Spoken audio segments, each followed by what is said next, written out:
Hey everyone, and welcome to Pixels, a podcast for the discerning gamer.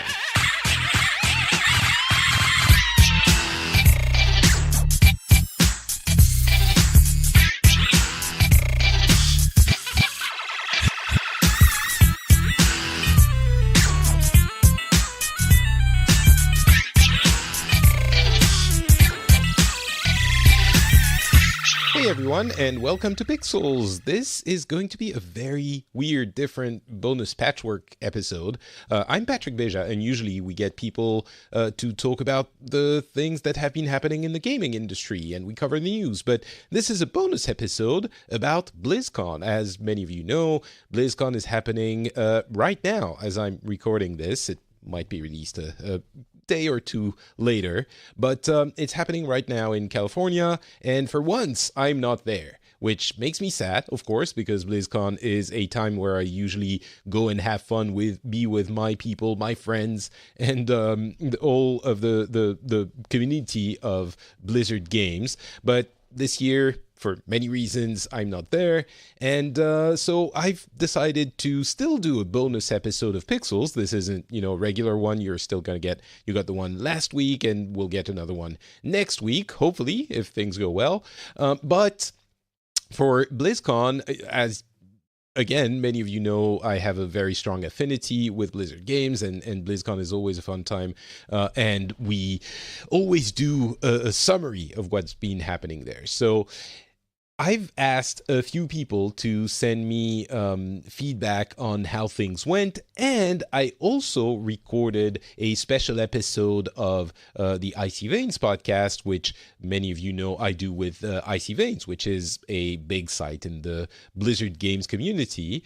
And I decided I'm going to mash all of this together, and we're going to put it out on the Pixels feed. So hopefully you guys get a good picture, a good image of everything that's been happening at BlizzCon. And since I think everyone I'm talking to or who has sent me segments is there, I don't think I know they're all there. Hopefully you will get a good feeling for what it's been like this year. So as I said, at the end of the show, there will be the big main course of the Icy Veins podcast discussion. I'm talking with, well, you know what? Let's go over it a bit by bit. We'll have that at the end. But first, let's start with our good friends Turpster and Jocelyn, who are talking about the opening ceremony itself, going through everything that they saw and how it played out on stage. So I think that's a really cool segment, and let's play it now. Hello, Patrick. This is me. It's day one at BlizzCon, and wow, what a day it has been. I'm joined by Jocelyn. Hello, Jocelyn. Hello. There you go. I'm moving the phone in between us, Patrick, because I'm a professional broadcaster. So my thoughts were all over the place, actually, to be honest with you. So firstly, they announced a new co-op commander for StarCraft 2 as a side note, which was interesting. It was first, though, so very important. It was first, exactly. Well, what was most important was the most awkward surprise prank ceremony ever, where they asked everyone to hold up some cards, and it was a surprise to Mike Morhaime, and he would be able to just leave with a big smile on his face. However, the lights in the venue just meant that you couldn't see. There were blue and white cards that I think they spelt out like Mike or Blizzard or something like that. Oh, it just looked like plain white exactly. cards, and so you it couldn't just see anything. So everyone, they're singing. So they're stood up there, and it was just like Mike's like, "What is this?" And Jab's just going like, "It's for you, Mike. You made this. You made this." and Mike's got this look on his face like, "Don't say I did this. This is terrible. What the hell is this?" So that was great. Anyway, so then Jab goes on to talk about StarCraft 2, new co-op commander. Who was it? Zeratul? Was it already Zeratul? I don't know. Anyway, it's someone. And that was the amount of thought that everyone gave it. Then they go on to Heroes of the Storm, and they show off an anime movie that has a new character, and I don't like it. Well, it's totally new to Heroes, which is actually really, really cool that they're kind of starting to think outside the box and not just pulling from other franchises. I don't think that's anything that anyone thought Heroes would do. was just to create exactly, something totally new to them. So I think it's really interesting. She looks cool, and I've heard a lot of people on the show floor talking about how she has a very high skill cap, which is good because she looks very powerful. Yeah. So it's nice that she's going to be hard to play as well. Yeah, I just don't like the fact it's some sort of demon-infested little girl type thing. It just feels really generic anime stuff that I would never watch in a million years. But even in my descriptions, it makes it feel like I have watched. I don't watch that sort of stuff. He totally Yeah, does. exactly. No, because it's creepy, and it's a sort of, she's actually 20,000 years old, it's fine. It's like, no, she's a schoolgirl. This is weird. Anyway, so then, after that, they went over to the Hearthstone stage, where Ben Thompson proceeded to talk for about 20 minutes, but with no mic on. And that was great. It was really funny, because I was actually at the Hearthstone stage. Yeah. So could you hear it? And or we could hear it, yeah. Okay. It was fine. And then all of a sudden, out of nowhere, they go to the Overwatch stage, and we're all like, what's happening? So no one knew then? Okay, so Thompson didn't know anything? No. Fuck. Okay. Yeah, it was and then all of a sudden, he was still sitting there talking while, Jeff's talking in the background, and he was like, I guess I just stopped now. Yeah. It's like, oh, poor Ben. So then we didn't get our Hearthstone expansion reveal at the Hearthstone stage. No. So everyone who was super stoked for Hearthstone was like, oh, okay. Yeah. It was unfortunate. But. So then Papa Jeff came out and just owned it again. He just showed how much more comfortable he is in this sort of role. No auto cue, no anything. Just came out with a microphone, just had fun, started talking, joked about stuff, and it was the perfect guy to be able to step in as an emergency guy. When tech went wrong, made some great jokes, and then they showed off the new animated short from Overwatch, which has McCree and introduced a new character of Ashe. She seems fun. Yeah, she does. Her role is Bob. And Bob is completely broken and overpowered, but it's BlizzCon, so I'm sure that'll get fixed. But at the moment, super strong. They also gave a bit of a tease too with that robot character, Echo. Yes, Echo. Obviously, I thought it was going to be Athena because originally there was concept art of this character, and people thought, oh, that's Athena, and that was going to be her getting a body, a bit like was it Eevee or whatever it was in Mass Effect, where they just give a AI a body. Yes. But so I don't know. It's nice to have opportunity for there to be something down the line. So, we'll see, obviously, where that goes. But, look, fun character, cool reveal, expertly done. And then they passed it over for what, for me, was the biggest surprise, which was the Warcraft 3 Reforged. Oh, yes. And, holy moly. I am so stoked for that because it's a game that I never had a chance to play. Oh, I didn't really? come to Blizzard and the Warcraft universe and everything until way into World of Warcraft. Okay. It was basically like maybe a year before Hearthstone came out is when I started to get into all the Blizzard stuff. Okay. So you're in for a treat. Oh yeah, I'm so excited. So completely remastered Warcraft 3, and based on the website, it looks like Frozen Throne as well, which was the expansion, but they didn't talk about that at the reveal. Yeah. So I think that's right. But it's got all of the mini games, kind of all the map editor. That's where Dota was made. That's where that whole genre came from, and they alluded at that. But like Elemental Tower Defense, Uther Party, we've got all of these really fun games that people made that hopefully they can either port straight over or people remake. I'm really excited about how that can be used in the future. And it was really fun, actually. They remastered the cinematic from Warcraft 3. So they made a brand new cinematic of the same thing, but for example, they censored it a bit. So in the original one, you've got these dismembered hands at the end, but on this one, they left the hands attached to the bodies. And again, I don't know if it's trying to keep it, PG-13 or whatever they need to, or if actually in higher fidelity now, that's just a bit much, and you can get away with it when it's a bit lo-fi and the rest from a 16-year-old thing. Right, yeah. But equally, like on the McCree movie, he didn't kill anyone. It was all very fine. It's all very safe. Exactly. How will I shoot these people? I know. I'll shoot the rocks behind them, and then they get horrifically crushed, but in a comedic way, so that's fine. So then off the back of that, they went back to Thompson, didn't they? Yep. And he then revealed Rastakhan's Rumble. He did, and it looks really interesting, and I'm excited that they're doing a troll expansion. I feel like I'm a little burnt out on Rastakhan and trolls in general just because I've been playing so much of BFA, but it did have that super fun Hearthstone spin to it, and I like the way that they're giving each class a Loa. So I think that there could be some really cool interactions there, and they seem to have put a lot of thought into giving classes multiple ways to play. You know, the trash lower. You know, is that one? No, I know. Oh, come on, Blizz. No, they didn't. They let us all down. They got Hyreek, the bat. Okay, which was cool. Really yeah, cool. yeah. And killed him. Exactly. Yeah, you killed him. Yeah. So it's good. They should be really easy to defeat. And then we had Buon Samdi, which is everyone's favorite. And stuff, no, priest. Oh, for priest. Priest, nice. And then each different class is going to get. Okay, Talanji is the champion. Okay. So cool, this cool. is the idea: is that you would end up with a champion, and you could build around a champion style deck, or you could build around the Loa style deck, which was where the spirits and the Loa would work together in your deck. So it seems like they're trying to give each class multiple ways to play. And do you think it will build more variety in the game? Because currently it feels very samey.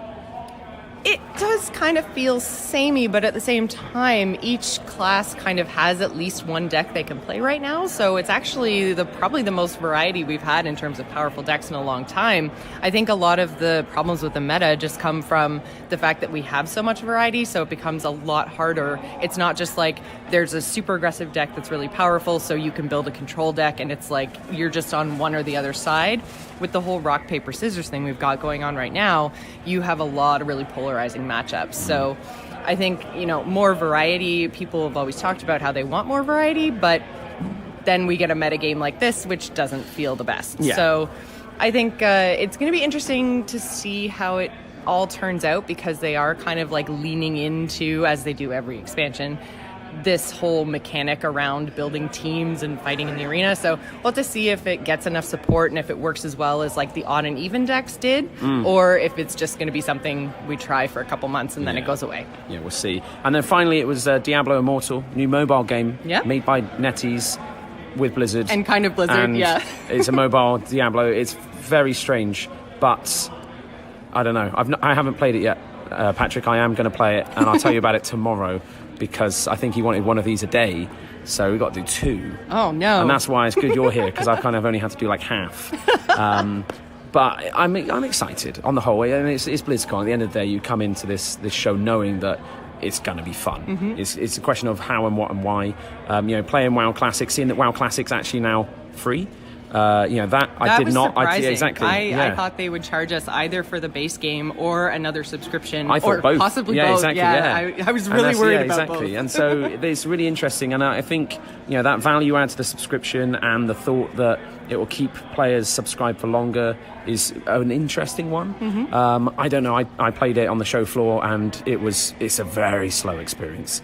And that's the thing, is you forget how slow classic WoW is. And it starts off at level 15. I was level 15. I was a gnome warrior in Westfall, and it was just like, I can't move quickly anywhere. I can't kill anything quickly. You have no money. I have no money, exactly. Everything, things are dropping like 2 copper, and you're like, oh, jeez. But, I mean, that's going to be that game. So they've got a panel tomorrow where they're going to talk through Classic.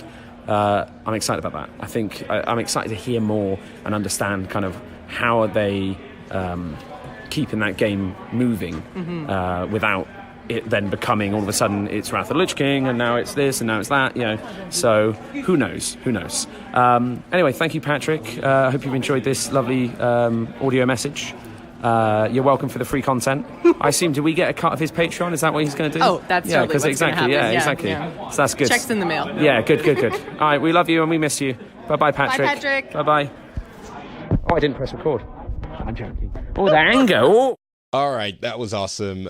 Thank you so much to Joss and Turpster for taking the time to go through the entire opening ceremony. That was exactly what I was looking for. It feels like I was almost there, sitting beside them, as I would have been if I had actually been there. And hopefully you feel a little bit like that as well. So thank you so much to both Joss and Turpster. And you can find them on Twitter. Of course, I'll put the links in the show notes if you want more from them. And if you're not following Joss on Twitch and listening to The Angry Chicken for all of your Hearthstone needs, then you really should reconsider what you're doing with your life. So go check that out. And of course, Turpster, he's everywhere. He's at the Yogscast and everywhere else where things are happening. He hosts stuff, he streams stuff. So I'm sure you've heard about him already, possibly. But the links to the Twitters are going to be in the show notes if you want more. So again, thanks to both of them. And now let's go to my possibly two favorite people in the entire world, and that includes my family and friends. Taliesin and Evitel. You know, I talk about them all the time in real life and on the internet, and that's for good reason, because they are lovely people and they do lovely content.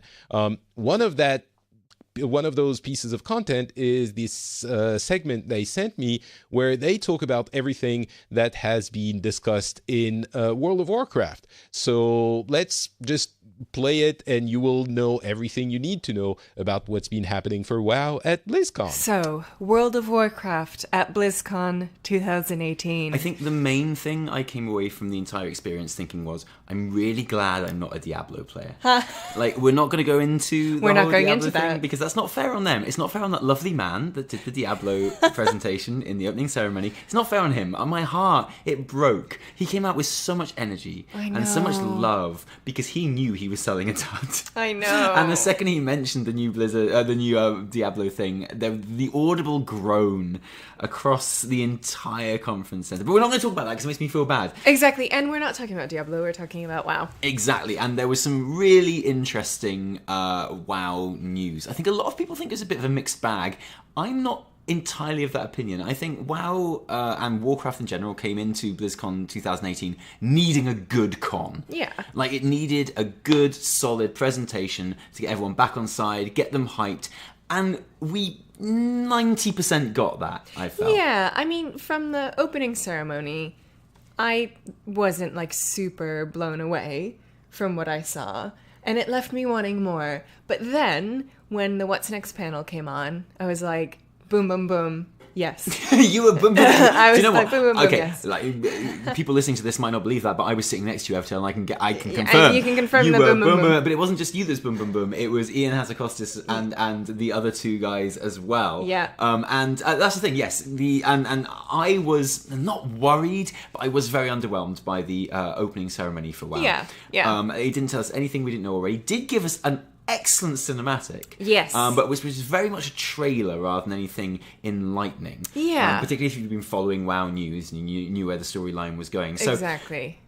We all knew that what we needed from WoW in BlizzCon wouldn't be coming in the opening ceremony. We all knew that the good stuff was going to be in the What's Next. No, but still, you hope for a little more, right? I know, exactly. Especially when you need to get hyped. Like, Yeah. and WoW players at the moment do. But then all of my worries were completely waylaid pretty much the second Ian Hazakostas came on stage. Oh, yeah. Because that man, okay, it really annoys me when I hear YouTubers and other creators say, and when I read on forums and things, a real buzzword around Ian Hazakostas, the game director of WoW at the moment, is, oh, he's a lawyer. You can tell he used to be a lawyer. He's a lawyer and he does lawyery things and he's always hedging his bets and being a lawyer. And that does him a complete disservice because that man is a minx. That's the only word I can think of. Saucy. He is sassy and saucy. He's got a swagger. I like it.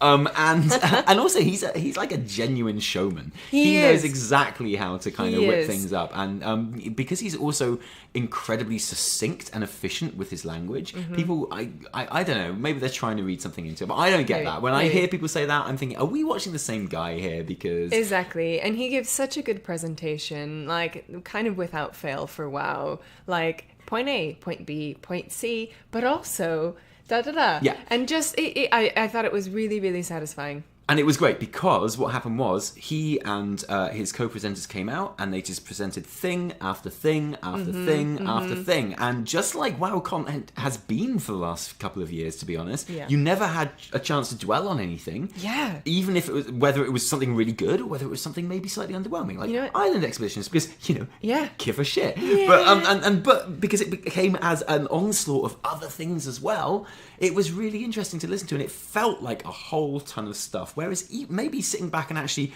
listing it and looking at it, it doesn't seem like that much. But I think there is quite a lot. And I felt like it mirrored how WoW delivers content lately. Yeah. Which is just, there's a lot of it. And they listen. The game the game developers listen.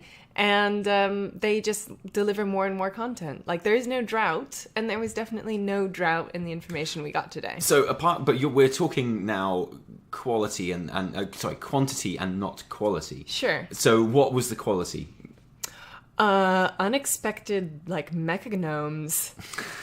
Yeah, okay, so from a WoW point of view, we got 2 new zones, which is fantastic. That is pretty with fantastic, a supposed yeah. daily content, although daily content for WoW is essentially, it means daily quests. Grinding world it means quests. world quests, Yeah. but with the promise that would also incorporate other things. Like there was mention of towers and other sort of mechanics from other Yeah. expansions being introduced into the sort of daily element of gameplay, particularly on Nazjatar. So a Yes. whole new zone with different areas and a big plot in it, like the best kind of comparison would be Suramar or Argus, I think, more likely for those that are familiar with Yeah. those mechanics there. How did you feel about Nazjatar? And Nazjatar, fantastic. An idea of an underwater zone, but above water. So it's an underwater zone that has just literally this second been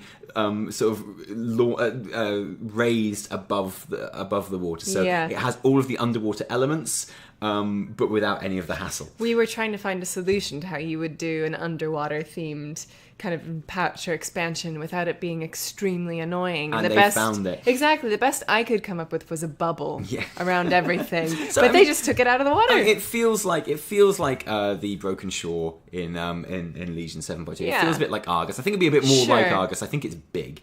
Yeah. And it's based around a raid, which may or may not have an underwater boss, which would be incredibly popular. Absolutely. But then also, there's the Mechanome zone as well, which sounds fantastic. And again, a whole zone with content and storyline leading up to a dungeon. A mega dungeon. Yeah, and I think that's very clever by Blizz because they've gone, hey, maybe you don't like the underwater aesthetic and vibe, but that's okay because we've got a completely 100% different aesthetic happening at the exact same time. Yep. With this whole other new race and these whole other new people. Yeah. And yeah, I came out of it incredibly satisfied. Yeah. And excited and hopeful for the future. And I think most people, haven't actually sat down and read taken in the response from the community and the internet yet, and I get that the crowd at BlizzCon is a pretty easy crowd. Yeah. As far We're as there those for things a go. reason, Yeah, right? exactly. And so no one's going to be sort of too harsh on it there. But I think they gave us enough. I think they have shown us that there is enough new things and exciting things, because my goodness, Nazjatar and fighting Ashara. Yeah, and it was a huge mix of things too. So Yeah. even, future Goblin and Worgen kind of a remake. Fantastic. New models. New models, basically. A long promised kind of feature. Yes, but even just teasing that, and then just seeing new mounts, seeing new heritage armors pop up. It felt like a hugely diverse amount of content in terms of form. Was it everything that WoW needed? What does WoW need? It needed hype. It needed excitement. It needed people to be really invested in the idea of the game again, I think. Because I think a lot of disillusionment has occurred simply because of a couple of the systems in Battle for Azeroth so far. Because everyone loves the zones. Everyone loves, the aesthetic of it. Everyone loves the dungeons and the raids. Yeah. There's just a couple of core mechanics that people hate. Yeah. Which we have promises of those getting fixed. And assuming they do get fixed... which looks likely, actually, in fairness. And they talked about that today. Yeah, and they did address that without dwelling on it, which is great. Kind of as far as Blizz ever get to an apology, really. Yeah. Going, we understand that you need this and you need these systems to be right. And we're working on it. Yeah, exactly. Yeah. And appreciating that stuff is always kind of in flux. The new, solid, nailed down features of the upcoming patches, were they enough to keep players excited and playing the game and looking forward to new things in the game? Yeah, I think so. I think there are moments. I had moments of hype. So the kind of in-game cinematic with Malfurion really made me go, yeah. And kind of the way this conversation has veered from place to place it kind of shows how much there was. There because was a ton. we keep thinking of new things to talk about, and that's great, and that's got to be a good thing, surely. Yeah, I think so. And so, yeah, so moments like having the kind of Junker Gnome zone reveal, that was so unexpected and made me go, huh. The Malfurion thing, also really cool. Other than that, I would say that I had moments of hype, but beyond that, it was mostly just a feeling of trust. Yeah, like you're in safe hands. Yeah, exactly. I was like, this feels good. I'm getting all kinds of things. There's so many things in the works, even things that aren't coming for the next months and year. Who knows? Seeing that they're in the pipeline made me feel okay. This was meant to be a 2-minute kind of recap for Patrick, and Patrick's going to have to edit this now. Oh, Just so you know. Patrick. Sorry, Patrick. But I think that probably gives a fair representation of just how much good stuff there was. Yeah. And so, that's our opinion on it. Plenty to be looking forward to. Not all of it totally surprising, but some of it incredibly welcome, some of it incredibly exciting. Yeah. And all of it just lots of. Yeah, lots of. And I love Ian Hascostas. Yeah. Make of that what you will. That's Same. absolutely fine. Good luck with the editing, Patrick, and thanks very much. Thanks, Patrick. Sorry. Well, joke's on you, Taliesin and Evitel, because I didn't edit anything. Also, it's early in the morning and I almost didn't sleep, so that's possibly why. But no, really, it was a great segment. It's exactly what I was hoping we would get as a quick summary of everything that's been happening in WoW. So thank you so much. Again, these two are amazing. They are creators on YouTube, and they do a YouTube channel that is lovely, wholesome, funny, very well written, and I love them to bits. So if you aren't watching their content, you should do that right now, and I will put the links in the show notes. The links to their Twitter in the show notes. All right, now it's time for the really big segment of the show, which is essentially a full other show that I'm lifting from the Icy Veins podcast and putting in this episode. And it's an hour-plus long conversation with Deadset, Aleco, and Straften, with whom we go over some of the things that have been just discussed now in the first part of the show, but also a lot of other smaller things, some minutiae from the games that you might be interested in. So if you enjoy that, please do go check out the Icy Veins podcast as well, because we do this multiple times a month, and it's a really fun show too. So yeah, let's just go to that episode, and I'll talk to you afterwards. Hello, everyone, and welcome to the Icy Veins podcast. This is going to be a very special episode. Of course, the Icy Veins podcast is where we cover the news from the Blizzard world. The Blizzard world is on fire today because it's BlizzCon time, and BlizzCon is always an incredible experience. There's some interesting stuff to talk about for this BlizzCon.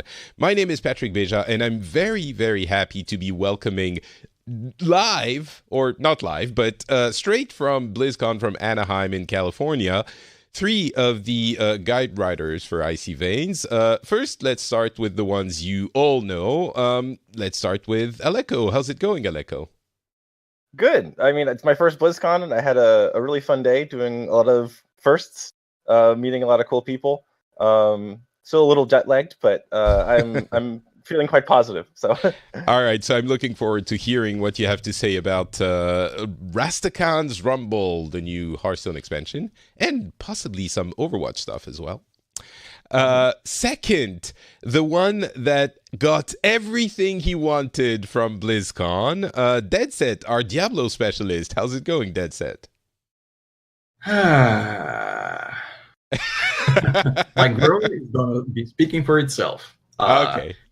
It's going interesting, for sure. It's my first BlizzCon as well, so if nothing else, at least I'm having fun meeting people, seeing how a BlizzCon happens and all that, seeing all the hubbub around the event.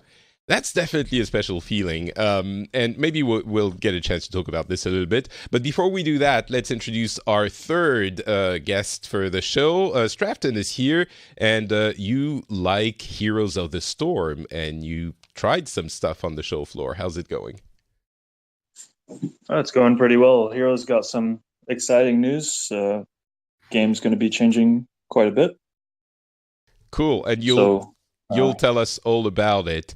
As you might hear, we're all kind of tired. I'm putting on a brave face, but I did not sleep a lot. And these guys, it's the first day we're recording now, and these guys have been working from the morning, and now it's midnight. They're jet lagged, and so we're going to do our best to be coherent, but please, please be kind with us, because BlizzCon is always, like, I know this is one of my first BlizzCons that I didn't go there. And I know people are always like, oh yeah, BlizzCon is super cool and, it's super fun and you're super happy. And all of these things are true, but it is also incredibly tiring, especially if you're there for work. So just in a couple of minutes, I'm very curious to hear your feelings about BlizzCon. And this is your first for all three of you, I believe. So how does it feel to be at BlizzCon? I'm personally the thing I was most excited for, like even more so than the new Hearthstone reveal or Overwatch, the other game I really like, the new Overwatch characters and stuff, was just being part of the sort of convention or festival quote unquote experience, and meeting all of these people who I've been following on Twitch or communicating with online for the first time. So that whole aspect of it has lived up to its expectations and more. Just especially as part of the media and getting to access all these other people who I really look up to. To be perfectly frank, I feel like I'm one of those the smaller fries, I guess, swimming around in this big ocean. So it's been really, really exciting to meet all these people that I look up to in these communities here. I think there's something really special about being amongst people that are really like you. One of the taglines of BlizzCon is "Welcome Home." And, well, at least until they announce something people don't like, it does feel like home a little bit. I guess maybe Deadset Diablo Immortal is not something that you were expecting or hoping for. Did it temper your experience of BlizzCon, or are you still having a good time interacting with everyone? I think it's been a few hours, so I can look at the event from a distance. So I think I can manage to separate the two, right? Yeah. So I can still definitely manage to have fun with the event. And it's, of course, it sounds a bit over dramatic. It's not the end of the world, of course, but it was definitely a surprise and mostly not on the pleasant side, I guess. I think a lot of the community will be agreeing with you, so I can understand how this would temper your enthusiasm. We'll do our best to talk about that in a reasonable, appeased, neutral way, and we'll cover all of that. Straften, last word on that, on the experience of being at BlizzCon before we start on the games themselves. It's your first as well, right? Yes. So how does it feel? Is it cool, exciting? Yeah, it's really cool. I came in with kind of no expectations. That's kind of how I approach things, and so I'm just kind of seeing everything without having expected anything. The production value of the stages and the statues, and I mean, they had a Jim Raynor themed bar in there. It was pretty cool. And as you guys mentioned, just you have cosplayers, you have people that you recognize from online, and meeting them face to face. Sometimes you've only heard their voice. It's pretty cool. Yeah, there's definitely the community thing, and then the spectacle aspect, which is also super fun. I haven't decided yet if we should start with the controversial stuff or go to the non-controversial stuff first, and then we go to the things that might ruffle a few feathers. What do you think, Deadset? Diablo. Deadset, what do you think? Do you want to go first, or maybe leave it for last? Oh, I'm open to suggestions. I mean, okay. You know what? Well, we gotta save the best for last. We gotta save the firework. Okay, so I go first in that case. Let's save it for last. Let's do that.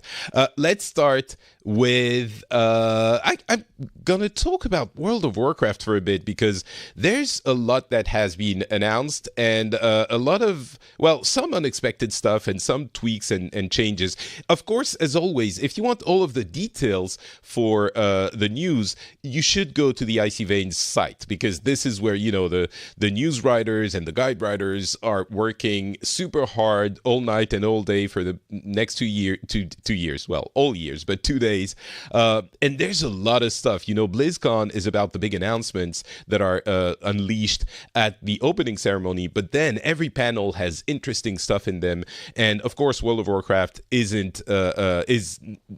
it's the case for World of Warcraft as well. The What's Next panel had a ton of stuff that I'm probably going to be forgetting. I'm going to try to talk about the main things and the big stuff, and not necessarily, as always on the show, we don't necessarily go into the small details. So please, I'm sorry if I don't talk about the main things that you want to hear about, or if I forget a couple of things, but I'll do my best. And I'm a little bit sleep deprived, unlike the other guys on the show who are very much sleep deprived. But so I think, if we talk about Warcraft, of course, there's three main things. World of Warcraft itself with the next patches, WoW Classic, and the Warcraft 3 Reforged, which is essentially a remaster of Warcraft 3 that we didn't quite expect. I think we expected to see a Diablo remake, probably, because they have the Classic Games initiative that is going to adapt all of their old games to run better on the current systems.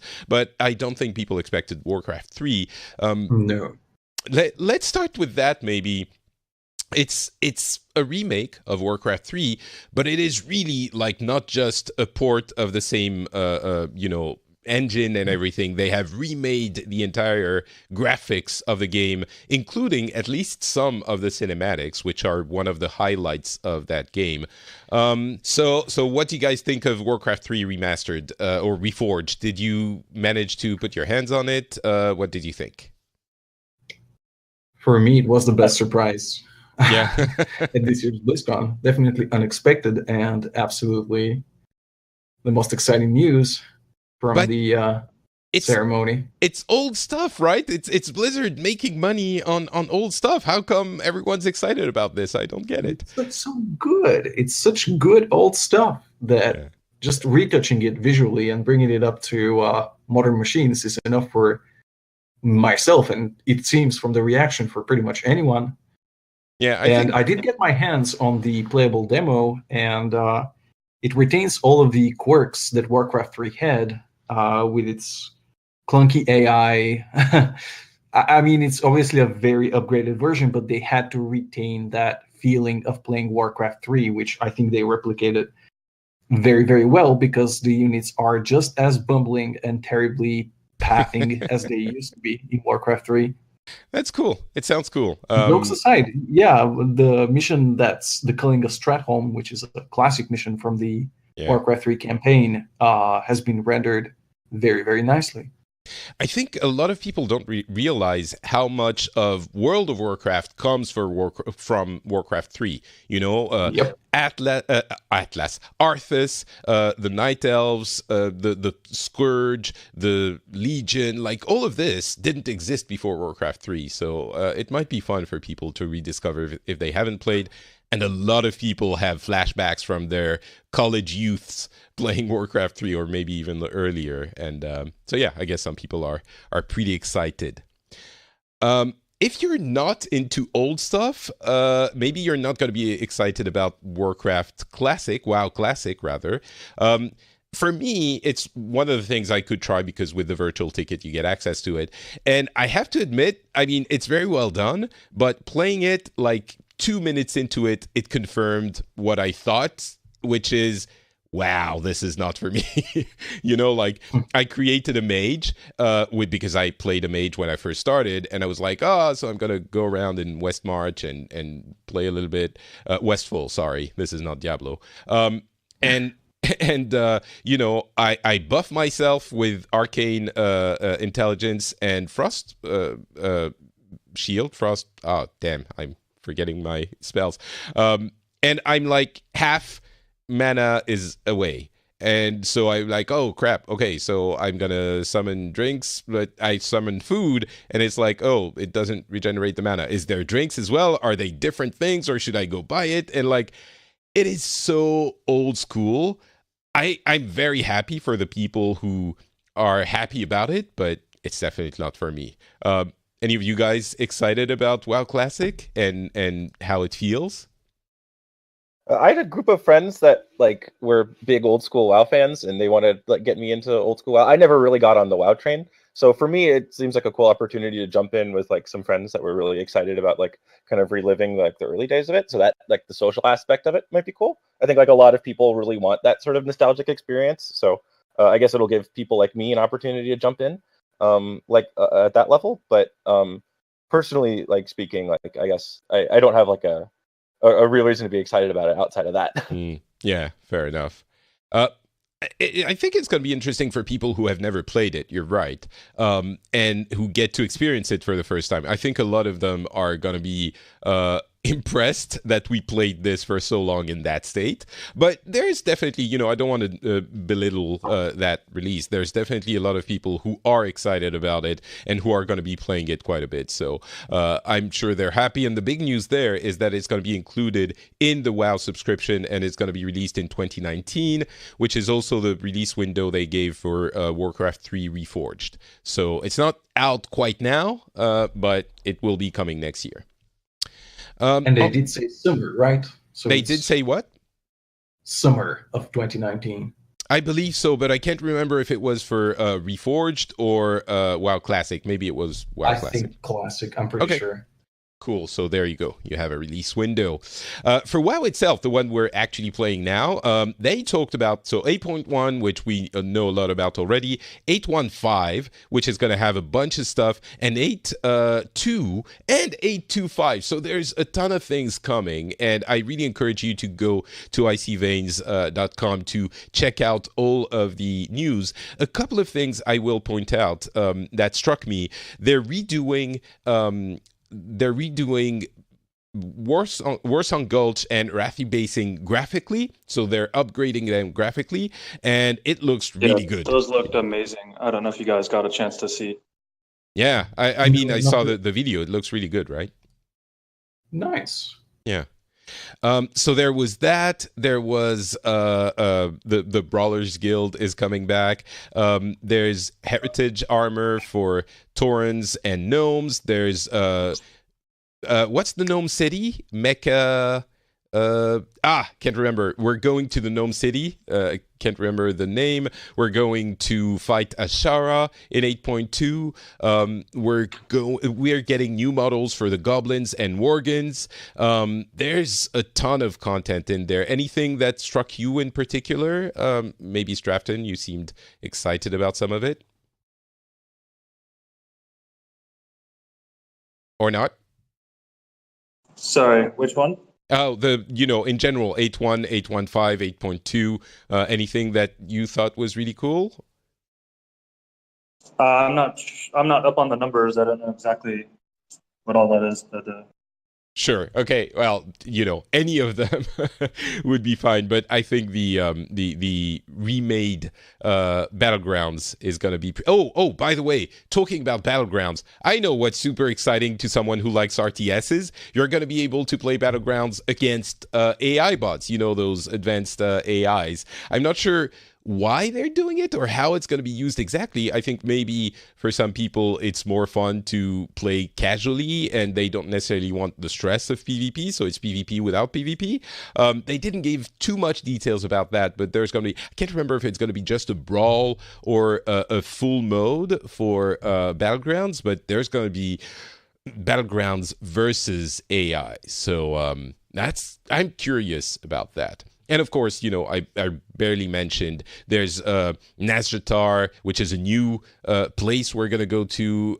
There's for the Rise of Ashara, the patch 8.2 or 8.2 or 8.25, and there's a long dungeon, like they call it an epic or mega dungeon, that is gnome themed, and we're going to meet mecha gnomes.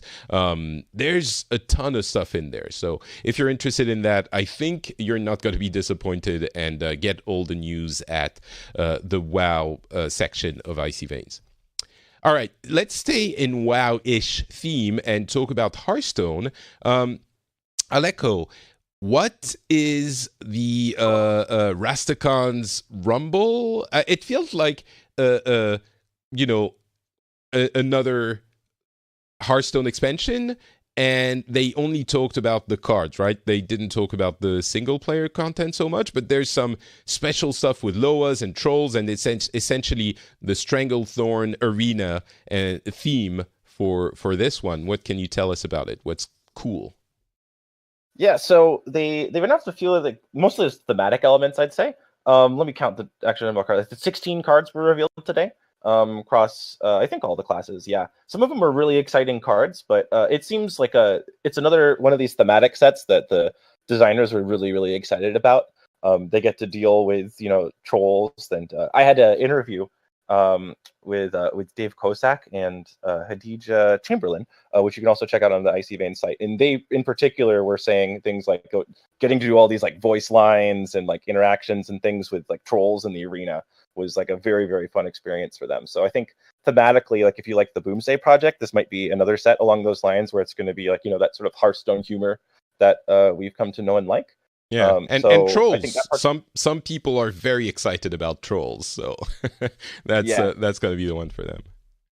So as far as a single player, I think we're going to hear more about that tomorrow. There's going to be a panel tomorrow that'll talk about the single player stuff. So we don't know really much about it. I got to get my hands on what was a tavern brawl that said that it had shared some thematic elements. But to be perfectly honest, it's very hard for me to get excited about tavern brawls. So I love the single player campaigns though. So I'll be excited to see what they have to say about that. So I guess just to talk about maybe a couple of mechanics. Sure. The one big new mechanic they announced was overkill. So that's a keyword wherein if you do something to a minion that deals more damage than necessary to kill it with the card, with whatever the amount of damage that the card is dealing, then you get an additional effect. So the first, they revealed a weapon for Warrior, Sulthraze. It is a epic 4/4 weapon, so 4 attack and 4 durability. It costs 6 mana. With Overkill, you can attack again. So that means if there are 3 targets on board that have 3 health or fewer, because this is a 4 attack weapon, so you would Overkill and be able to attack each of them that turn in succession. You get 4 attacks potentially from one weapon in one turn. So this might be good against like an odd paladin deck or something like that. That seems kind of crazy. I mean, you're going to be taking damage for each of those potentially, but it seems like a really powerful thing. Isn't that? Doesn't it look like it can get out of control? Well, I mean, you're not going to be able to clear away big things, right? Like anything with 4 or more, because 4 isn't overkill, right? It's 4 attack, and 4 wouldn't get you that overkill. Right. So it's good at clearing up little things. So I think it's going to inhabit interesting space. I think it'll be one of those really meta-dependent cards where if you're facing a lot of targets that are 3 or less, then this card would be a great way of cleaning it up. But Warrior has never really had a problem with board clear anyway. So it's not like giving them another board clear tool likely won't put them over the top, I don't think. Another overkill card, this one's from Hunter, called Baited Arrow. It is a spell that deals 3 damage, but if you get overkill, you summon a 5/5 Double Soar. So as a 5 mana spell that deals 3 damage, that's super underwhelming, right? But if you can get the ability to kill something that's 2 health or fewer and summon a 5/5 Double Soar, then that's starting to sound like a pretty good deal. So the overkill mechanic seems like there's a bit of play to it. Like you have to make decisions. Like, okay, should I try to do I use it now because I really need to get this damage in, and maybe I don't get the full effect that I want, or do I wait until later so that I can try to get like greater effects off of this card? So I think that was really the sort of interplay that they were going for. But I think we're probably going to see some more difficult overkill cards, like more interesting ones perhaps, with more card reveals going forward. I guess the other thing would be that they, in particular, just in these first 16 cards, there's a couple of them that have just like pretty crazy effects. So just very quickly, there's Void Contract, which is an 8 mana epic spell for Warlock. Destroy half of each player's deck. So will this be good? I don't know, but that's an exciting effect. I'm not sure how you would use it. Like, do you try to get rid of all of your deck as quickly as possible, or to not have it affect you? I guess not. Maybe you try to mill the opponent's deck, or I have no idea how that would work, but it's a weird card. You could do both. You could maybe, like in a Mechathune deck, if you already had Mechathune, you could try to get rid of your cards. Or if you're against, you just want to mill your opponent's deck, you could do something like that. So like it seems like there's quite a few cards in this first batch here that are kind of outside of the sort of more standard, types of cards that you would expect to see, I guess. Right. So whether or not that persists through the rest of the expansion, I guess we'll see. But my initial impressions of these first 16 were that quite a few of them had sort of exciting or non-standard effects attached to them. Cool. And then there's a whole thing with the Loas and the spirits and all of those things that have quirky mechanics. I don't know if you want to go over maybe one of them, or if that's not that interesting.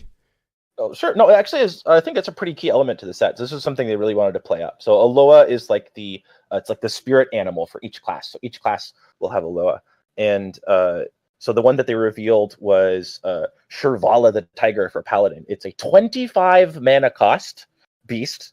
It's a 7/5. That's right, 25 mana. It has Divine Shield, Rush, and Lifesteal, and of course a mana reduction effect. It costs 1 less for each mana you've spent on spells this game. So, I mean, if you can get this all the way down to 0, a 0 mana 7/5 with Divine Shield, Rush, and Lifesteal seems pretty good, right? But you're not going to be able to play this for quite some time. So this seems like one of those cards where we're maybe going to have to get a lot of other cards to be revealed to make this playable. But the thing that they wanted to play up was that these cards specifically have a lot of interplay with the Spirit cards. So we didn't get the Spirit card for Paladin. We'll have to see if it helps out Shirvala or the Tiger or not. But we did get to see the one for Rogue. It's a 0/3. All of them have stealth for 1 turn. All of these cards, they cost, I'm not sure if they all cost 4 mana or not, but they're all 0/3s that stealth for 1 turn. And then they have an ability. So this one is your minions' battle cries and combos trigger twice. So that's one that can get out of control in a hurry. If you can be doubling all your battle cries and your combo stuff, you can set up some huge turns. And since these cards are rare, you can put 2 of them per deck. So it really seems like they're trying to push specific kinds of strategies, and also that they want these cards very specifically to play the Spirit cards to be playing with the lower cards. Yeah, I mean, being able to have 2 of them, that seems like, a recipe for, I don't know, chaos at least, for sure. So yeah, exactly. And the expansion will be out early December, I believe. Yeah, I believe the 4th. Yeah, something like that, 4th or 5th. So it will be, it's in the tradition of Hearthstone for BlizzCon. So looking forward to that. Anything else to add for Hearthstone, or do we move on to Heroes of the Storm? Yeah, I guess the one thing I'd like to add is that I'm a little disappointed we didn't get any other news about Hearthstone. Like I mentioned on the last podcast, there's a lot of news in the card game world right now. There's a lot of other card games that are new and shaking things up and trying big things. And from everything that I've heard and everything that I've been following, there's going to be some kind of announcement or some kind of shakeup that will be coming to the way that the Hearthstone, I guess, competitive scene is organized. What that is exactly, there's a very limited subset of people that actually know that information, but it is something that's in the works. That's something that you keep hearing, is that they're really going to change the way that the scene's oriented.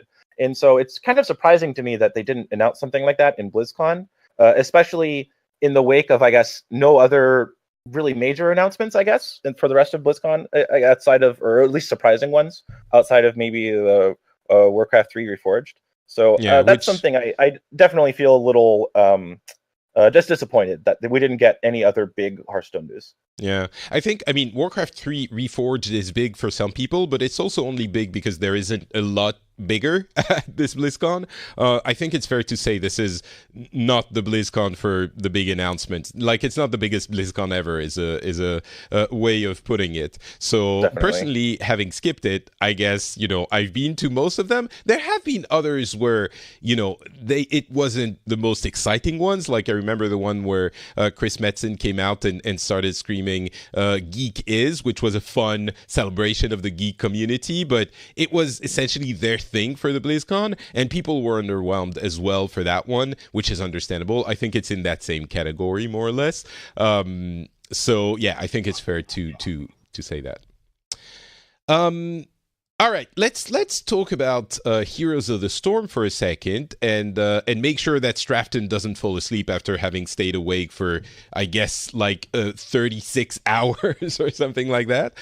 So they announced a couple of things for Heroes. The first one, of course, is the new hero, which is not from the other Warcraft games, and that is something that we kind of talked about in previous episodes, and that is finally coming to fruition.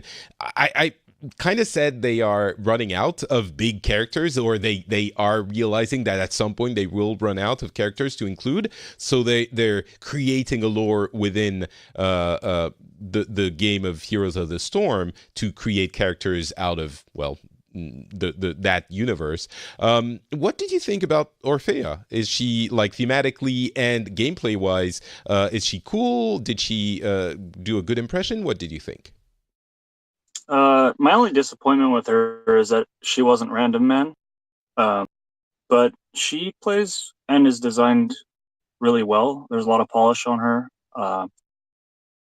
She's balanced, I think, in terms of, like, certain kits are really hard to balance by turning knobs because they're just inherently broken. So I think Genji's a good example of that. They've tweaked numbers on him over and over and over, and he's problematic in ranked play and in high level play, especially. Pro scene. He's just been a problem ever since release. Right. I think she's really well designed, and I don't think that she will be a problem, but I also don't think that she won't be useless. Like, certain heroes, I mean, every hero has a place, but certain heroes don't see much play. Like, you don't see much Probius, so I think she'll be a staple, but she's got a little bit of, she has decent wave clear. She won't be able to take on, like, real large waves, like multiple waves at once, but she has good single wave clear on a relatively, I don't know, like 10-second cooldown or something. So she's going to be able to lane decently. She has good hero damage. She has very good mobility as long as she's landing her abilities. If you start missing your abilities, though, then you're going to be kind of walking. So what's the mechanic that means does it reduce the cooldown on one of your mobility abilities if you land the other ones? Well, she doesn't have mobility abilities per se. She has, so her Q gets a greatly reduced cooldown and greatly reduced mana cost, just baseline, as long as you land it. And when you land it on an enemy hero, it gives you sort of like a short dash afterwards. Okay. So you can enter a direction after landing the ability and then kind of go in that direction. So you can use it to kite, you can use it to chase, you can use it to reposition sideways. So it's very useful. And then, go ahead. Oh, no, finish up. I was going to ask about she seems like an anime character to me, which is not necessarily a bad thing in the... Yeah. I actually thought, when she was revealed and they had the video, I was like, this is a cool anime. Yeah, yeah. It has a weird style, but... Really my thought. Yeah, go ahead. She's a really cool character. Her animations are just top-notch on her abilities. Very nice looking. That's the feedback I've heard as well. I've heard a few people say that the animation is above the other characters. There was a fun exchange on Reddit. Yeah. When her abilities were kind of showcased and first revealed, the crowd was the loudest, I think, from the whole event that I heard. Yeah. I don't know, maybe Reforged had a similar response in the Heroes of the Storm section, but people were obviously really impressed with what it looks like. Cool. I'm kind of blown away. It's not what you expect from the game. Going back to the mobility, she has some talents that also add a little bit, like she has this ability called Chomp that's just sort of like an AoE arc in front of her. And she has this weird, I don't know, power pet, which is a giant maw, essentially, that chomps stuff. So just if people haven't seen her. So, but yeah, go ahead. I'm done interrupting you.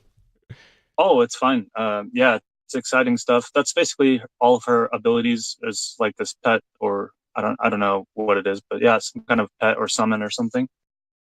They all revolve. All of her abilities revolve around using that. So yeah, there's a talent where hitting Chomp, which is fairly easy to hit, will launch you backwards, and so you can use it to launch yourself away from melee characters if you want to. Won't be good against all team compositions because sometimes you're not going to want to get launched away when you use that. But it's another option to increase your mobility if you need to. All right. And just the fact that her Q has the built-in cooldown reduction really makes it feel good to land your abilities, because you can start chaining these together and make really awesome plays as long as you're landing them. So it's very rewarding to play her when it works. And even when it doesn't work, like I failed a bunch doing the combos, and then you'll just combo out of control one time and like wipe the enemy team. It just feels very good. That seems like a good feeling. It's cool because I think the first other games character, they had to land the presentation, and it seems they did, so that's pretty cool. The other thing is they did announce a bunch of gameplay changes for coming in 2019, kind of in the same way they changed the base mechanics of the game last year. Can you tell us about the maybe the two most important ones and their design intent? How are they going to change the game or the flow of the game?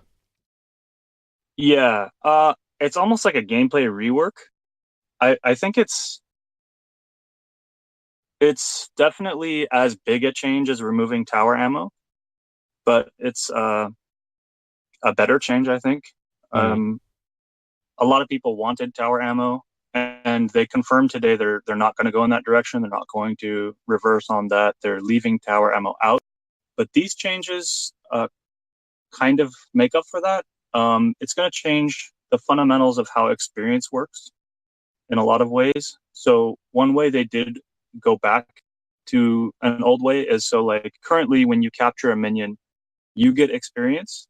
And when the enemy clears it, they don't get any experience. And so the metas kind of become just capture and forget mercenary camps. You just want to like paint the map and get that XP and forget about the minion.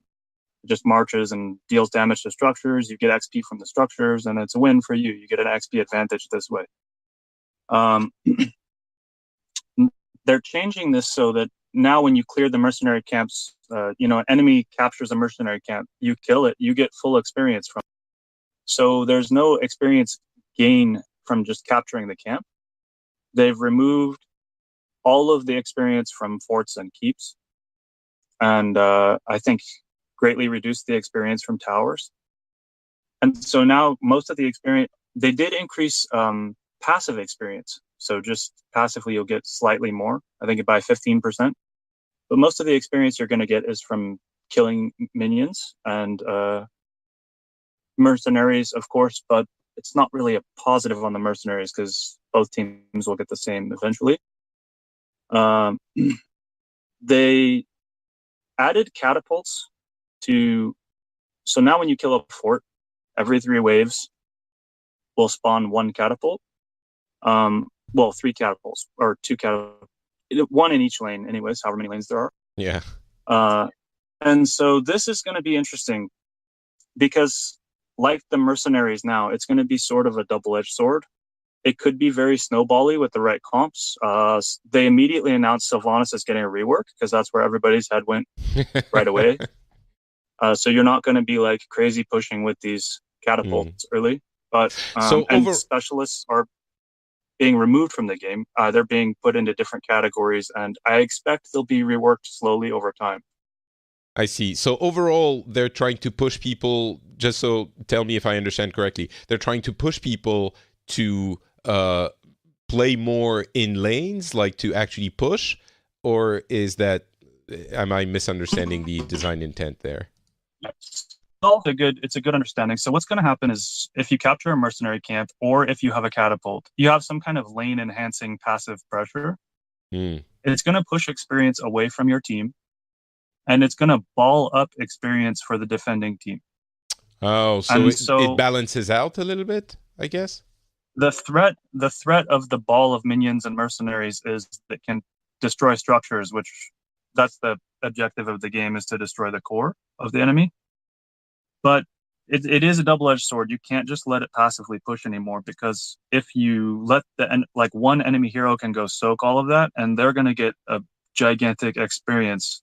Whereas if you don't secure the structures with those, you're not benefiting at all. And even if you do destroy the structure, like the minion just passively destroys it, you're not getting any experience for that.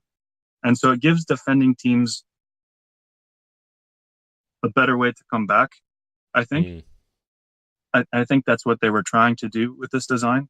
Okay. I mean, time will really tell. We need to see this hit live and see how the meta develops. But just capturing mercenaries and forgetting about them isn't going to be as good, that's for sure, as it is right now. All right, cool. So we'll see how it works out in the actual game once it is on the, it starts happening. That's going to be, I guess Orphea is coming fairly soon. The gameplay changes are going to be coming in 2019, so it's not here yet. Oh, by the way, I completely forgot about, sorry, did you want to add something? I think that's it for me right now. Okay, cool. Can't think of anything else. Sure. No, sorry. I thought you were. They did mention some armor changes. Armor won't be stacking anymore. So if you have an armor ability of your own and then Uther heals you, you're not going to get those stacking anymore. Right. Caps at 25 or 30 or something. Yeah, you're not gonna choose your comp trying to stack as much armor as possible, right? Yeah. So that sounds pretty cool. I'm more excited about Orphea, which, by the way, everyone at BlizzCon or who has the virtual ticket gets for free. So that's a good way of getting people to try the game again. I might jump in. I completely forgot talking about the cinematics for WoW. There's one with Anduin and Sourfang, which is pretty cool. There's the Terror of Darkshore, the new Warfront, they actually make Malfurion look really badass, which I didn't think was possible. So that's kind of cool as well. But there's so much to talk about on WoW. I don't think we can get to everything. So instead, let's talk about the second to last game, Overwatch. And I think, Aleco, you got to play the new character, which was introduced with a really cool cinematic that included McCree. And the new character was the only announcement for Overwatch, aside from, the World Cup, where sadly, I mean, we're all, incredibly disappointed that... Oh, crap. Is that a spoiler for people who want to watch it later? Maybe... I'm sorry. Oh, it's okay. Well, since we've already talked about it, too, so well, then in that case, that's fine. That was a weird World Cup. So, the character is Ash. She's kind of a female cowboy or cowgirl, not really, but like gangster from the Wild West in the world of Overwatch. Really cool design. Bandita. Yeah. I believe is the preferred term. Yeah. So can you describe her to us a little bit and your impressions? Did you play her? Yeah, I did. I got to play like 3 or 4 games in the the press area. In both games, like all 6 people on both teams were pretty much just playing her. So it was a little bit of a, an interesting experience in that regard. Because that's how it usually happens. Part of a real team composition. But I mean, totally understandable, of course, given everyone wants to try the new character. She's basically inhabiting a space somewhere between like Widowmaker and McCree. She has this rifle that has 12 shots and they're all single shot on them. And the shots all like reload one by one, right? So think of like one of those old school like rifles that you'd see in like the Westerns and stuff, where you fire shots and you have to like put each like bullet back in. It's like that. So if you empty your clip, it takes longer to reload all this stuff. She has pretty long range. So the reload, you just pull down the handle and put it back up and it reloads. But then when you're out of bullets, you have to put them one by one and you can stop midway through. Like if you put 3 bullets in, you can start shooting again. But it does take a long time to put all 12 in the gun. Yeah, I guess about 5 or 6 seconds even to like put all 12 back. But like if you put like 3 or 4 back, then you can just like jump right back and start shooting again too. So there's a balance to it. But the gun has a range like so I'd say like if you're firing, so you can right click and you get a reticle like Widowmaker. It's not like a long range reticle. It's like a little bit more zoomed in, like 10% more zoomed in or something, and it'll do a little more damage and you have a slower rate of fire. And when you're not zoomed in, then it's slightly less damage and a faster rate of fire. But you can do like if you're hitting headshots from long distance, like you don't kill a 200 health target. Like you're not like Widowmaker where you can one shot people.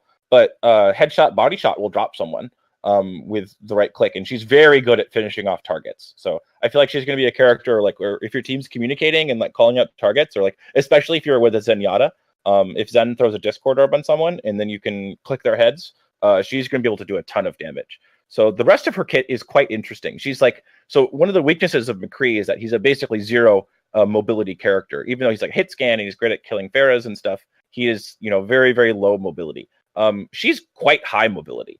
She has like this shotgun that she fires with her shift, where if you fire it like in front of you, then you'll knock back whoever's in front of you and shoot them back. It does pretty low damage. I couldn't exactly figure out how much, but it's not a high amount. And you'll knock yourself back. But if you fire it straight into the ground, you jump up quite high. Like it's a noticeable shift, like in terms of like how high you actually get pushed up when you shoot her shift into the ground. So like I got to play on like Rialto, and you were going into like the second level of all the balconies with her shift on that. Oh, or nice. like, if you're on like 76, like you're getting on like the on top of the 66. If you're on Route 66, you'll like jump up on top of the gas station or anything like that, like easily. Like you get like almost as much as a Farah rocket jump, I would say. Wow. A Farah shift. It's quite high. So you can use her to like sneak up behind people. You can use that as like a Widowmaker type like grapple to like set up shots. So like, you can just like peek an angle, right? So like if you're like behind a wall, you can like shift yourself up, get a quick shot and jump back down like unexpectedly, or also just use it to like push people off the map. So that was really sweet. Her E is like a stick of dynamite that applies a damage over time, like a fire effect. And I think all told, you do like over 100 damage if you've hit the whole number on it. It's a very strong ability if you actually get it all off, and you can shoot it when it's in midair to like trigger it earlier, which is a really badass effect. Right, because it takes a long time for the fuse to burn, but if you shoot it, it blows up immediately. So that's kind of a fun thing, yeah. Yeah, so it's quite long range too, so it's pretty strong. And then there's the ultimate. Yes, and then there's Bob. Good old Bob. So you'll see Bob as part of the cinematic if you watch that, which I'd highly recommend. But she goes like, "Be useful." What's she say? Like, "Do something, Bob." Yeah, Bob, do something. Yeah. Yeah, like get in there, Bob, is what I think she says if she's on the other team. And he's like basically a super high powered sentry turret. He's an Omnic, and he has like a wrist gun. And he won't. You put him in an area, he won't move. Like you aim at an area, he'll go there, and anything he sees, he tears to pieces. He does very high DPS. He lands from the sky or something, and then he rushes towards an area and bumps everything in the air. So there's a kind of a bump effect as well, and then he starts shooting, right? Yeah, exactly. So it seems like a very strong ultimate. If you save it for you can use like an area denial tool, or just like to totally flip a team fight. It's a very high amount of damage. He melts squishies. Like you have to just like get out of visibility, really. He has 1200 health, so you can kill him. Like, and I think he lasts about 10 seconds or so on the map. I couldn't get an exact timer on it. But it seems like the ult is definitely going to be a high source of her damage, like a significant percentage. Pretty cool. Yeah, it's funny Go ahead. When they were announcing him, I was laughing because he kept focusing and saying she's super high skill cap. I think he said it 2 or 3 times. I'm just thinking to myself, how many times play of the game is going to be Ash dying and Bob killing the enemy team? Yeah, exactly. They even mentioned it in the I can't remember how it's called, the deep dive panel, that Bob is actually like a 7th character for the team, and he can contest areas. He can like do a bunch of those things. So yeah, it reminds me of Gargantuan. Gary the Gargantuan for Nazebo. Yeah, in Diablo, kind of like an extra player. Yeah. Yeah. Well, no, in Heroes of the Storm, like you summon the Gargantuan, it's just like having another tanker. Yeah. So I mean, she looks like a really cool character. I'm looking forward to playing her. Definitely the design is a winner. I will echo, however, Aleco's sentiment about Hearthstone, that it's cool, and we have the World Cup viewer client that is essentially a beta test for the very solid replay capability, which is pretty cool. But I would have liked to see something a little bit more, something a little bit different for Overwatch, as we said in the previous episode. So there's a little bit of that happening as well. Of course, we got the confirmation of something we had heard about before, which is the Lucio O's morning breakfast cereals, which they're not going to be coming to Europe anyway, I guess. So that is not the I'm sure you can get them from Amazon. Don't worry. Yeah, I'll definitely be paying the transportation for those to be imported into Europe. I would like to at least taste them. I suppose it would be fun, but so that's a fun joke, but it's actually happening. It's a partnership with Kellogg, I believe. But yeah, overall, Ash looks like a really solid new character. The what? Sorry. Oh, I figured we are transitioning to Diablo soon, so I was saying, speaking of fun jokes. So, okay, let's move on from Ash, which again, really cool Overwatch character, but it's quote unquote just a character, to finally the thing that everyone has been waiting for us to talk about, Diablo Immortal. So I do want to preface this a little bit. There's a very strong reaction on the internet, I think, which I can understand. But I also feel a little bit like this is overreaction to an extent. I understand the shock of they are doing a game that is not for us. That's the feeling. But at the same time, it's also, I think, okay for Blizzard to do a game that is addressing another community of gamers. If the game is cool, which is still a possibility, there's a lot of things happening there. So, okay, for people who don't know, Diablo Immortal is essentially what it feels like is a free-form adaptation of Diablo 3 on mobiles. It's going to be available on iOS and Android, and it takes a lot of the assets of Diablo 3 and repackages them into a mobile game that is, and that's one of the rubs, kind of co-developed by NetEase, which is a Chinese company that develops these kinds of games already.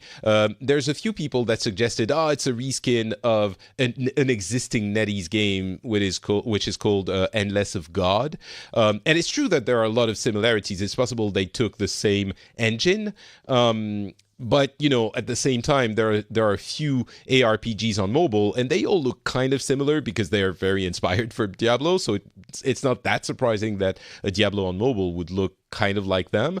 But we don't know how involved NetEase is. So it kind of feels like, did they license out the IP? How involved are they in making sure that the game is good and playable? And at the same time, it is definitely a play for that almost MMO market on mobile, which is really big, especially in China. And partnering with NetEase, which is a Chinese company, is definitely a play for that market and for China. So I feel like as PC/console gamers, this game is designed for another audience. I do question whether they should have announced it at BlizzCon or not. I'm not sure because it's not the right audience, maybe. But I guess it all hinges on how good it actually feels to play. And I've gotten a lot of feels from the Hearthstone announcement where people were really angry when it was first announced. I was working at the company then, and I can tell you people in the room were super pissed about Hearthstone because they were expecting, Blizzard was a company that made like huge games like Diablo and StarCraft and Warcraft, and like they wanted Warcraft 4 or something. But then when people put their hands on it, they understood that the game was really cool. And in the presentation, the Diablo developers, Wyatt Chang and others, really emphasized the fact that, the controls feel good on mobile. You might not believe it, but when you try it, you will agree, kind of. And the game is a full Blizzard quality game. So I guess it all hinges on that. And where I start to be a little bit worried is that Deadset, you got your hands on it, and it seems you're not super excited. So I'm going to move over, give you the mic, and you can talk about it as much as you want. But Sure. Is it like, does it control well? Or not? No, or is it the fact that are you not excited because it's not the game you were expecting? So anyway, go ahead. Go nuts. The latter. For what it is, I feel it is going to be a competent game. as a mobile RPG. I don't think the standards are super high to begin with. It controlled really nicely. It felt sticky and satisfying combat-wise, the same way that Diablo 3 feels for the PC, which I would say it's a significant accomplishment for mobile gaming. It's just that I'm not really a mobile gamer, and it's hard to get excited about what's essentially Diablo 3 assets and stripped down RPG elements on a mobile device, right? Yeah, I can see that, but I have a question then. Is it sure that I'm not a you might say I don't like I don't know, I don't like chicken until you eat a really good, well-cooked piece of chicken, and then you're like, this is not bad. Maybe chicken is not the best example, but this is not bad. I could see myself eating this every once in a while. Is it a case of, well, I'm not a mobile gamer because I have never found a mobile game that I actually like, and if I do, then maybe I will play, or it's probably because it doesn't fit my playstyle needs as a gamer. Like, I feel that mobile gamers are mostly people that commute a lot or spend a lot of time away from electronic devices, or rather electronic devices that are able to run games. Like, you maybe game on your way home or to work or on the toilet seat or something. That's not the way I play for the most part. So because you, like me, you have a PC in your toilet to make sure that you can play Diablo all the time. That would be the dream case, but dream scenario. I guess it's geared towards a more casual audience. That's definitely the intent there, and maybe open up new people to the Diablo franchise. But as you said, maybe it did not have to be a BlizzCon announcement, or if it was a BlizzCon announcement, it should have been alongside something to satisfy the core audience that is attending said event. That is definitely a bit of a stab right in the feels when your core franchise and one of the pillars that build Blizzard to what it is relegated to a mobile game, and that's it. Like, there's not even a mention of the PC version or any updates to Diablo 3 as the existing title, or any future titles or remasters or whatever. At a point a few weeks ago, I think things really started to look like it's going to be a mobile game announcement, but there was also the significant hope for something extra, maybe a Diablo 2 remaster or a Druid DLC or both or anything really. I'm not going to lie. I feel like I'm left out to dry. And yeah. I think it's a sour feeling. Sorry, I can't really put a positive spin on it. I've tried to justify it in my mind, and I really just couldn't. No, I think you don't have to. I think a lot of the community is feeling that way, and that's understandable. Personally, I think my expectations were set as they tried really hard to tell us, hey guys, we're not going to be announcing Diablo 4. But what kind of pulls me back up is they essentially said, but we're working on it. It's not quite ready yet, but yeah. Well, I know you have a podcast that's about general gaming, right? Yeah. They could have pulled a Bethesda. I'm not sure you know what I'm talking about. Like they did their E3 conference where they talked about Fallout 76, and that's a bit of a controversial title because usually Fallouts are single-player games and 76 is a multiplayer title. Not all of the fans are on board, and Bethesda was really smart about that, and they talked a lot about 76, and right at the end, they gave a 10-second, no features shown, no nothing special teaser with the title Elder Scrolls 6. And easily, Blizzard could have done a Diablo 4 logo reveal that just the logo goes up in flames. They don't have to show any specific place, specific gameplay, or anything like that. Just get the community hype that something big and meaningful is happening for the core audience. No matter how far it is in the future. Right? I completely agree that this would have made a lot of people in the core audience happy. But I think that would have overshadowed the announcement of Diablo Immortal. And remember that no matter what we think, these things are primarily a way to drum up hype for their games to make money. These are companies that are trying to make a lot of money, and it's been the way even when they announced games that you were excited about. The difference was you were excited about those and not about this one. So I'm saying you, not you, Deadset, but you as in us, the gamers.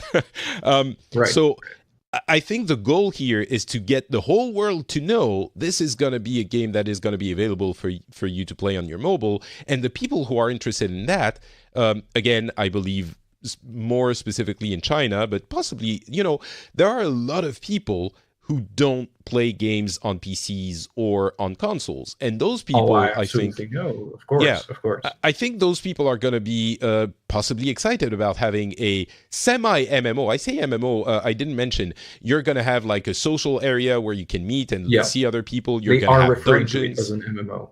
Yeah, they right. They are referring to it as an MMO, so it's got a more involved multiplayer co-op aspect than Diablo does. So there are a lot of people who are going to be excited about this. I think it's okay if it's a game that is not for us. And to get back to what you were talking about Diablo 4 and a teaser, they could have done it. It would have gotten us excited. It would have overshadowed. People would have said, Diablo Immortal, whatever. I'm really excited for Diablo 4. But they can achieve essentially the same effect by actually announcing Diablo 4 next year. If they do, I don't know that they will, but I think they might. And at I've been thinking about that for the past 2 years. Like, I'm past the point of speculating about that.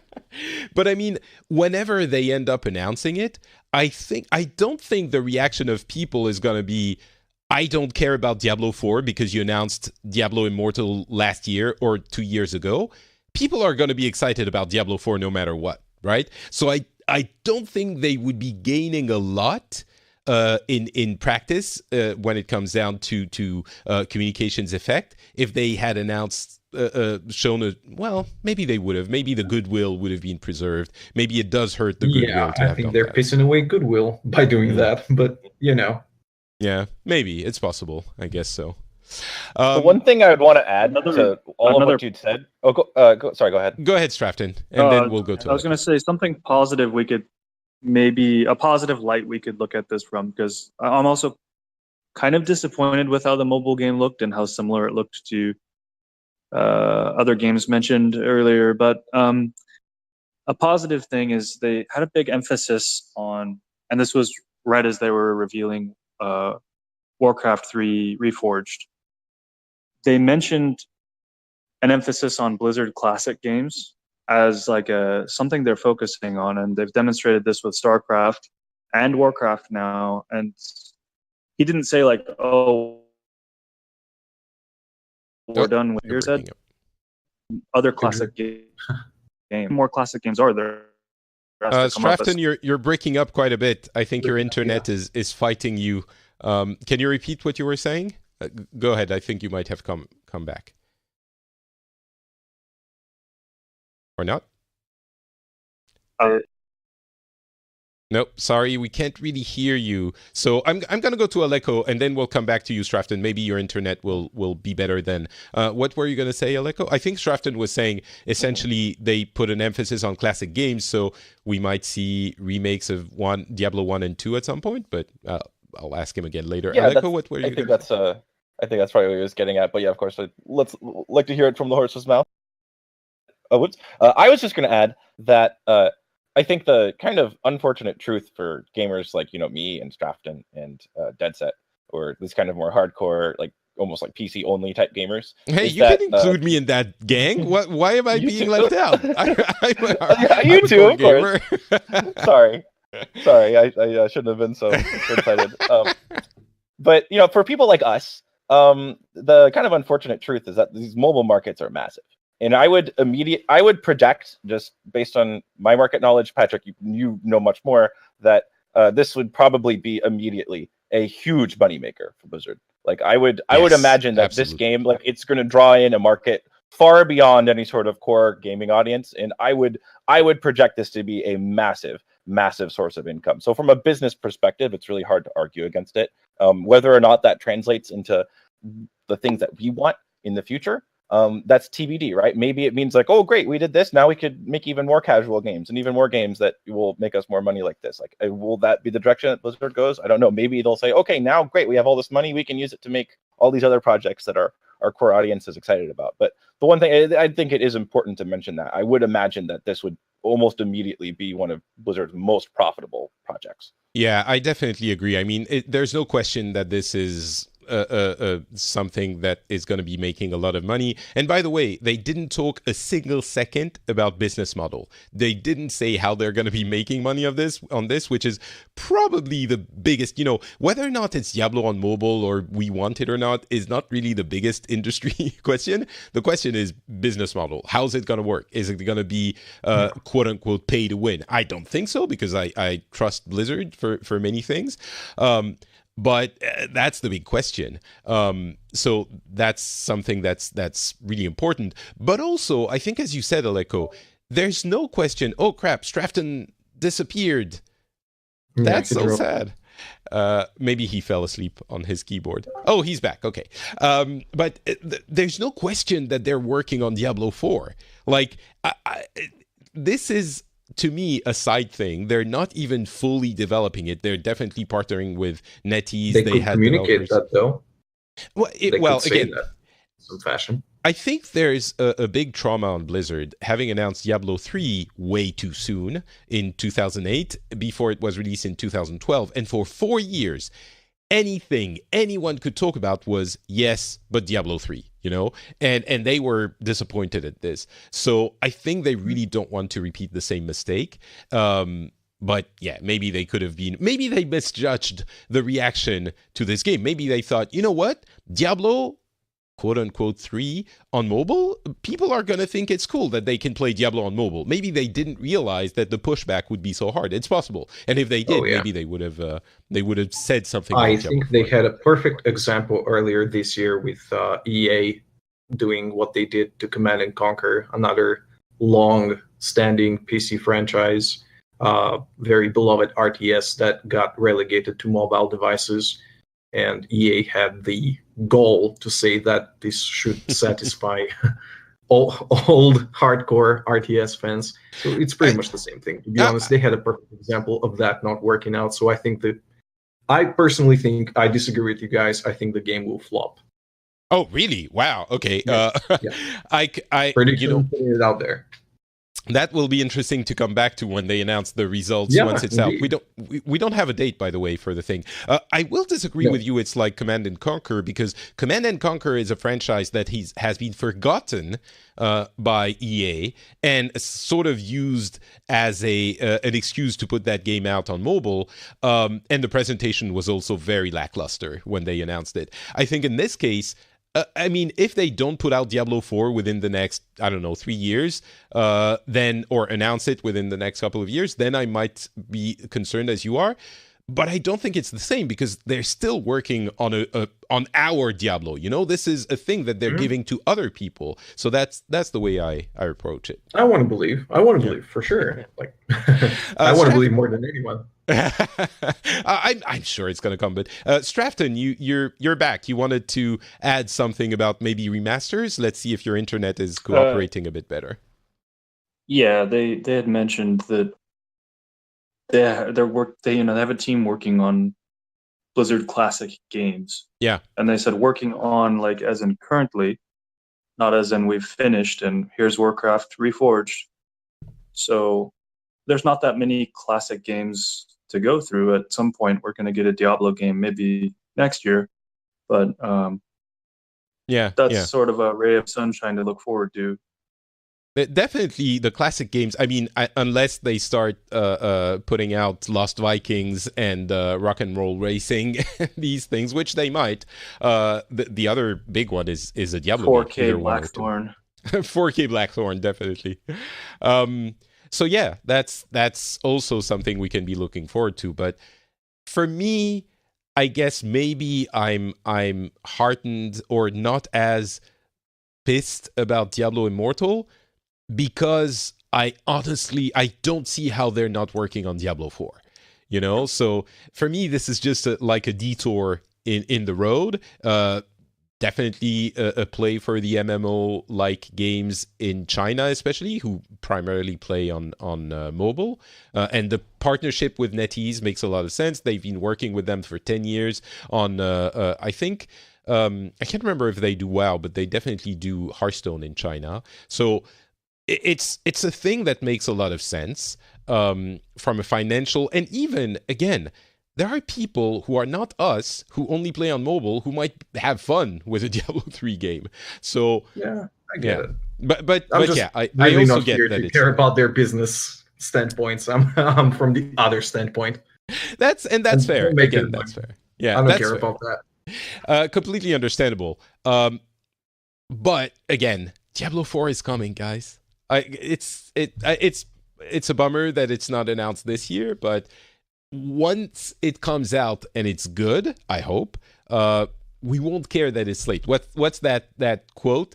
Better late than never? No, I think the quote is, I think it was Miyamoto who said, if people won't remember that your game is late, they'll remember your game is bad or good, you know? Yeah.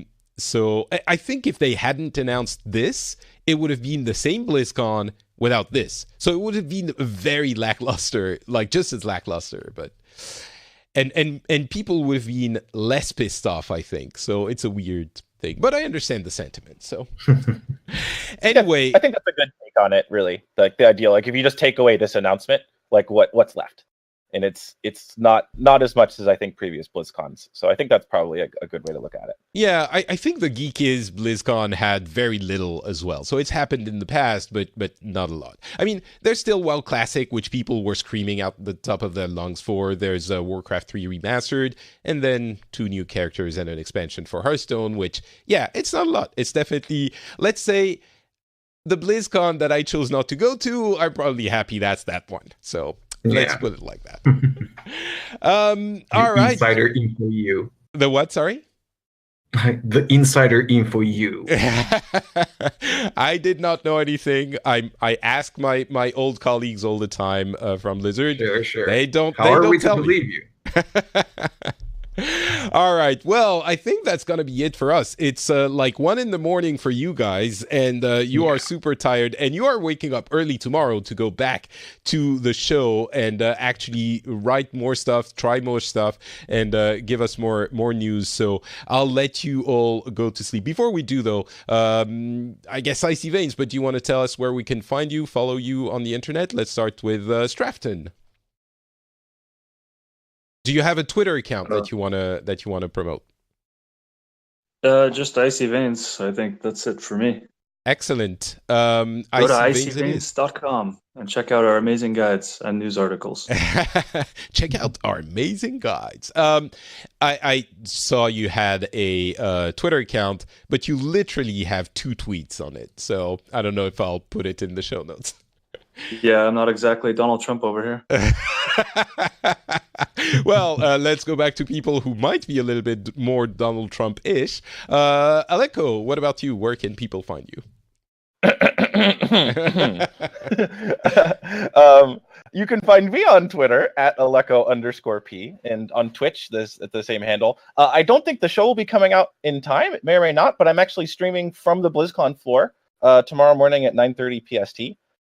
So I guess if the show goes up in time, maybe 2 people will drop by from that. But if not, anyways, I'll be using that channel a lot more. I've been off for a while I was in Greece, but I'm gonna have like a permanent residence with fast internet, so I'll be back in streaming. So come check me out on Twitch. Excellent. And finally, Deadset. I feel bad just calling on you again. It's okay. Good times will come, I'm sure. Until then, I'm Deadset pretty much everywhere. So regardless if you're on Twitch, Twitter, YouTube, or wherever else, just find me there. Thank you. All right, cool. Thank you very much. And there would be so much more to say. I'll leave it at that. And for me, it's Not Patrick on Twitter, Facebook, and Instagram. You can find my shows at FrenchSpin.com.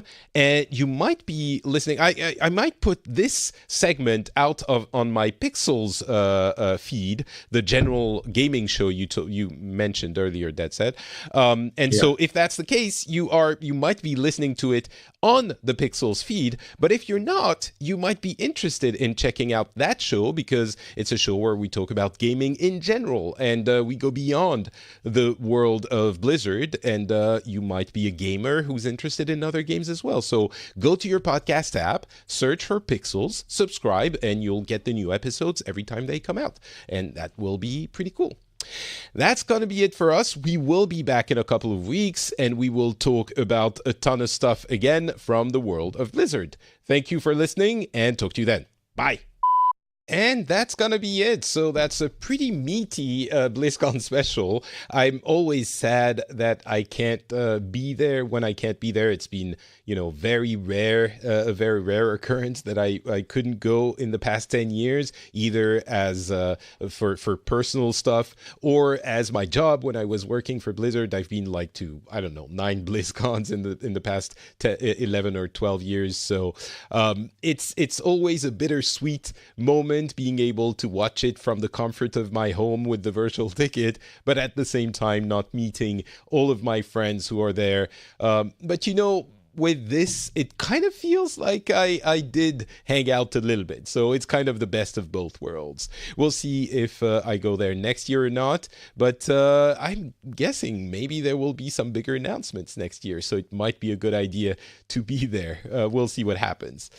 So that's going to be it for the episode. Thank you so much again to all of the people who sent the segments. As I said, I will put the links to their Twitters in the show notes. So if you want to go check them out, please do so. And we will be back very soon for another regular episode of Pixels. And in the meantime, if you want to follow me, I'm Not Patrick on Twitter, Facebook, and Instagram. And you can check out this show at FrenchSpin.com and comment and tell us what you thought of everything. And we will be back very soon with more gaming news. So stay tuned, and we'll talk to you then. Bye.